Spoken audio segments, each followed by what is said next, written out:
The monitoring, control and surveillance work at the FFA is a key part of our work that's very much close to the heart of our members, as it goes towards addressing this particular issue of illegal, unreported, unregulated fishing, and also contributes to ensuring that sustainable fisheries for the longer term.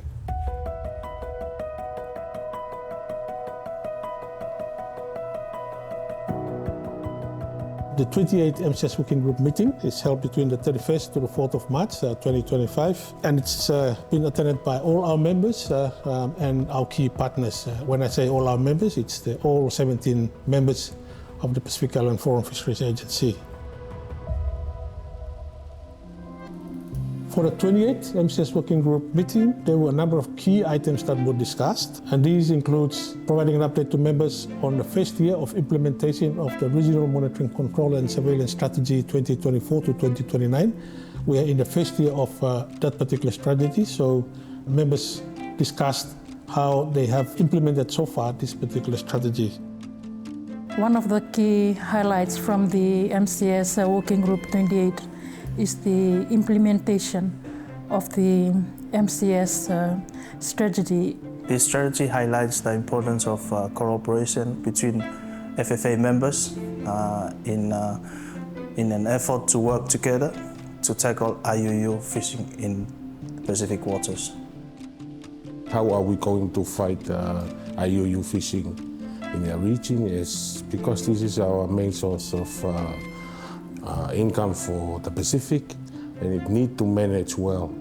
So the key takeout from this meeting is to find out what stage we are in right now in trying to manage this very important resource.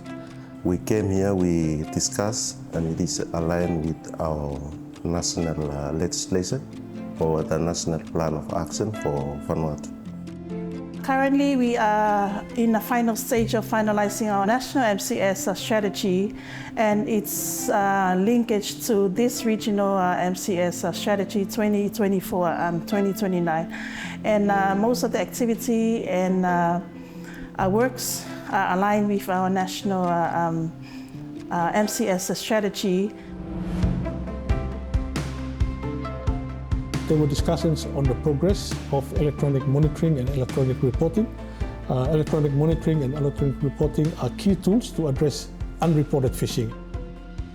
It is more effective than the other tools that we can, so it's very helpful. So coming in knowing that we are into that in the remote sensing, electronic monitoring, remote sensing, it just enhances our job as surveillance officers. Unlike before, we just go out without any vessel of interest. But now with the tools we have, we can target, check it, and then we know which IUU, so we just target it and we just cut all the wastage of fuel and allowances and food just to go out there aimlessly.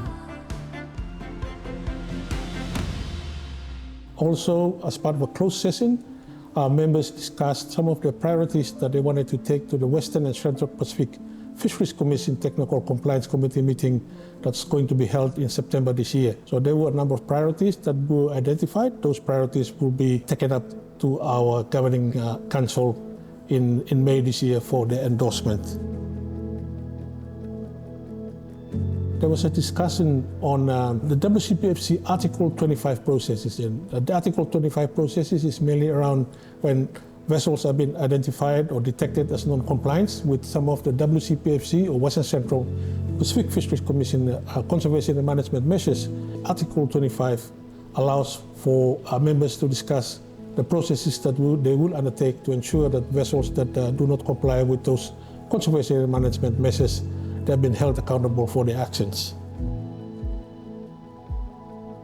There is also discussions on the catch and documentation scheme guidelines. This is important as traceability of catches from the harvesting all the way through to the market is important.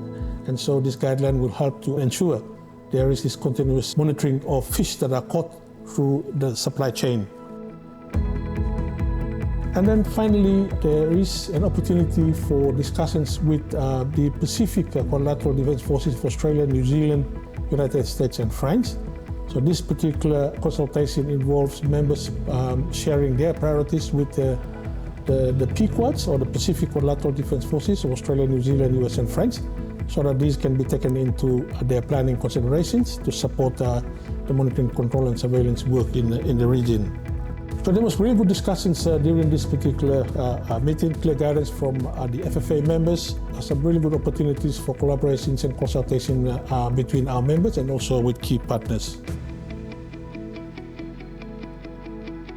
I feel like a key highlight for me during this MCS working group was networking and connecting with other member states and understanding how they integrate certain tools into the fisheries management and how they go about managing their fisheries. I think the highlight is just being here, like everyone at the operational level that comes together and meet, talk, discuss and create network, share experiences, learn from each other's experiences.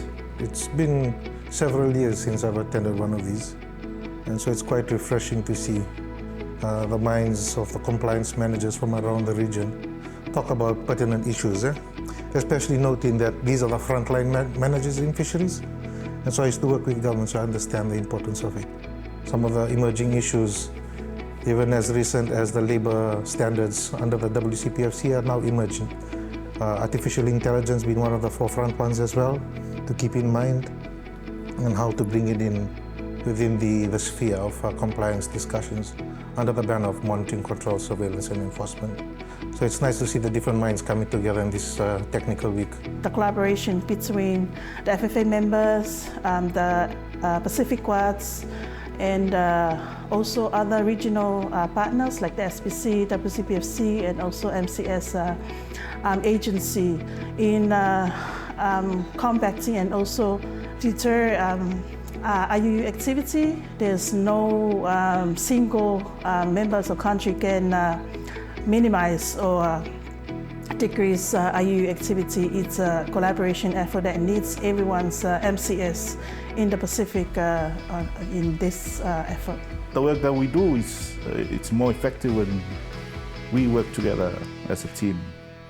One thing that I've seen is a tremendous amount of progress that's been made over the years, particularly with respect to human welfare in fisheries, starting with the observer safety and security measures that have been put in place, and ultimately leading to the human and labor rights standards that were recently adopted by the Western Central Pacific Fisheries Commission. The FFA has led in all of these instances, and by doing so, they've put themselves in the forefront of the implementation of various procedures and policies, and as well as technologies across this region. The outcomes from this meeting will feed into the FFA Governing Council, which is the Foreign Fisheries Committee, and these outcomes relates to policy considerations and also outcomes that requires resourcing requirements. Those outcomes will be taken up to the Foreign Fisheries Committee meeting, which will be held in May of this year.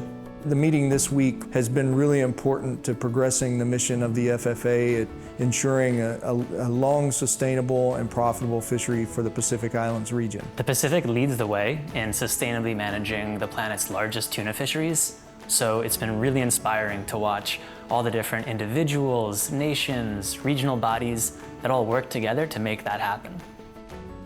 We'd also like to acknowledge our wonderful partnership with FFA. The MCS network remains committed to supporting and assisting our members, particularly MCS practitioners, by providing tools and resources as well as capacity building to help maximize effectiveness in combating IUU fishing. So it's a very useful forum for our members to come together, discuss issues at the national level, but also MCS issues at the regional level, and also identify strategies and collective actions to address those issues.